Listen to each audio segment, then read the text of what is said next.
Hello friends, elevator চ্যানেলে আমি তোমাদেরকে ওয়েলকাম জানাচ্ছি। তোমরা যারা 2026 সালে মে মাসে যে ম্যাট এক্সামটা হবে, সেই এক্সামে যদি কেউ বসতে চাও, মে ম্যাট 2026-এর যারা অ্যাসপিরিয়েন্টস রয়েছে, যারা বুঝতে চাও, আমি বলবো দেখো না, আমাদের কিন্তু জানুয়ারি মাস দেখো শেষ হতে চললো। তো এই দিক থেকে যদি তুমি হিসেব করো তাহলে খুব একটা বেশি সময় নেই। ঠিক আছে, 5-6 মাস সময়টা কিন্তু এটা নট এনাফ। সেই জন্য আমরা তোমাদেরকে এই ম্যাট এক্সামের জন্য এর আগেও নোটিফিকেশান দিয়েছি। যখন যখন আমাদের নতুন ব্যাচ স্টার্ট হয়, নতুন আমরা ক্লাস স্টার্ট করি, স্টুডেন্টরা যাতে পিছিয়ে না পড়ে সেই জন্য আমরা কিন্তু টাইম টু টাইম নোটিফিকেশান দিই। এবার দেখো, এই সময়টাকে এখন যেটুকু সময় আছে, এই সময়টাকে তুমি যদি ভালোভাবে ইউটিলাইজ করতে পারো তাহলে দেখবে তোমার ভালো স্কোর আসবে।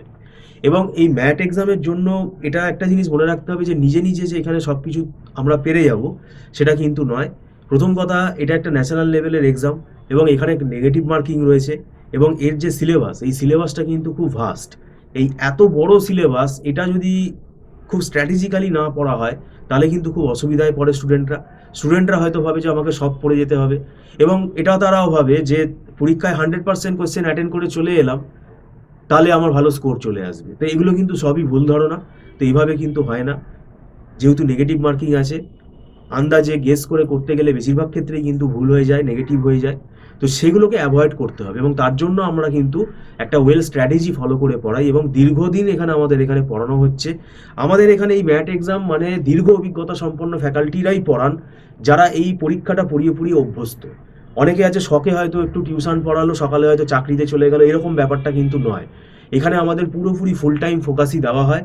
আর একটা সুবিধা হচ্ছে স্টুডেন্ট বা গার্জিয়ানের দিক থেকে, যে এখানে আমাদের মান্থলি ফিস সিস্টেমে পড়ানো হয়। তো সেক্ষেত্রে মাসে মাসে অ্যাডভান্স পেমেন্ট করে স্টুডেন্টরা ক্লাস করে।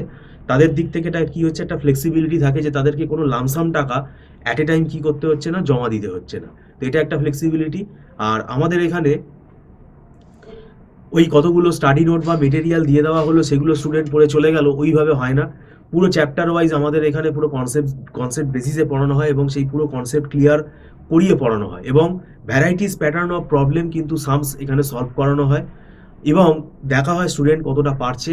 এবং সেই অনুযায়ী এখানে ক্লাস টেস্টেরও ব্যবস্থা আছে, মক টেস্টেরও ব্যবস্থা আছে, এবং এখানে একটা টাইম ম্যানেজমেন্টের ব্যাপার আছে পরীক্ষার সময়।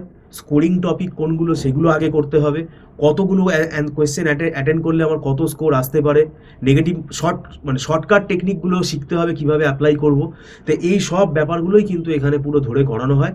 সেই জন্য এখানে একটা প্রফেশনাল গাইডেন্স নেওয়াটা খুব দরকার। তো সেক্ষেত্রে এটা তোমরা যদি নাও তাহলে তোমাদের এটা খুব সুবিধা হবে। এবং আমাদের এখানে প্রত্যেকটা টপিক, আমরা আবারও বলছি, আগে কনসেপ্ট ক্লিয়ার করে পড়ানো হয়, তারপরে কিন্তু প্র্যাকটিস সেশন কন্ডাক্ট করা হয়। আর একটা বিষয় হচ্ছে, অনেকেরই নন ম্যাথস ব্যাকগ্রাউন্ড আছে, হয়তো ম্যাথামেটিক্স ব্যাকগ্রাউন্ড নেই, হয়তো তারা লাস্ট হায়ার স্কুল মাধ্যমিক পরীক্ষার সময় বা 10th তারা লাস্ট ম্যাথমেটিক্স করেছে। তো সেক্ষেত্রে যাদের রেগুলার ম্যাথামেটিক্সের ওপরে প্র্যাকটিস নেই, সেটা আর্টসের স্টুডেন্ট হতে পারো বা কমার্স ব্যাকগ্রাউন্ডেরও কিছু স্টুডেন্ট হতে পারো, তো সেক্ষেত্রে তাদের ক্ষেত্রে কিন্তু আরও স্পেশাল কেয়ার নেওয়া হয়। তাদের দেখা হয় যে তারা কতটা পারছে, তাদের কতটা ল্যাকিং রয়েছে, সেগুলো কিন্তু আমাদেরকে এখানে জাজমেন্ট করে পড়াতে হয়। আর এখানে পুরো বোর্ড ওয়ার্কটা স্টুডেন্টরা দেখতে পায়। এবং আরেকটা সব থেকে বিষয় হলো যে এখানে একদম ছোট ছোট ব্যাচেই আমাদের পড়ানো হয়। তো এই ছোট ছোট ব্যাচে পড়ানো হয় বলে স্টুডেন্টদের কিন্তু কোনো রকম ডাউট যদি লাইভে যদি কোনো রকম ডাউট থাকে বা কোনো রকম বুঝতে অসুবিধা হয়, সেটা সঙ্গে সঙ্গে কিন্তু তারা ফ্যাকাল্টির সাথে কথা বলতে পারে। তো সেটা কিন্তু এখানে একটা ব্যাপার, ওই একদম 30 জন 40 জনের ব্যাচে পড়ানো হচ্ছে সেটা কিন্তু নয়। এবং এখানে যে টাকাটা, ফিস স্ট্রাকচারটা বললাম, সেটা পুরোপুরি মান্থলি ফিস সিস্টেমে হয়। কোনো রকম লামসাম টাকা কিন্তু এখানে চার্জ করা হয় না। এবার এখানে আমাদের এই এক্সামের যে সিলেবাস, সেই সিলেবাসটাকে কিন্তু একটা সিরিয়াল মেনটেন করা হয়, ক্রোনোলজিক্যাল অর্ডার মেনটেন করা হয়, যে কার পরে কোনটা করব, সেইগুলো কিন্তু ফ্যাকাল্টিরাই করান। এবং এখানে স্টুডেন্টকে প্রথমে স্টাডি করা হয়, তার নিউমেরিক্যাল এবিলিটিটা কত আছে, রিজনিং ক্যাপাবিলিটি তার কতটা আছে, সেই অনুযায়ী কিন্তু তাকে স্পেশাল অ্যাটেনশন দেওয়া হয়। তো এগুলো মুখের কথা না, এরকম দীর্ঘদিন আমরা পড়িয়ে ফেলেছি। তো সেক্ষেত্রে এটা অনেক বছরের ইনস্টিটিউট আমাদের হয়ে গেল। তো বিগত দিনে অনেক র্যাঙ্ক হোল্ডারও রয়েছে তাদের, এবং বিভিন্ন ইন্টারভিউগুলো আমাদের চ্যানেলে আছে, সেগুলো তোমরা গেলেও দেখতে পারবে।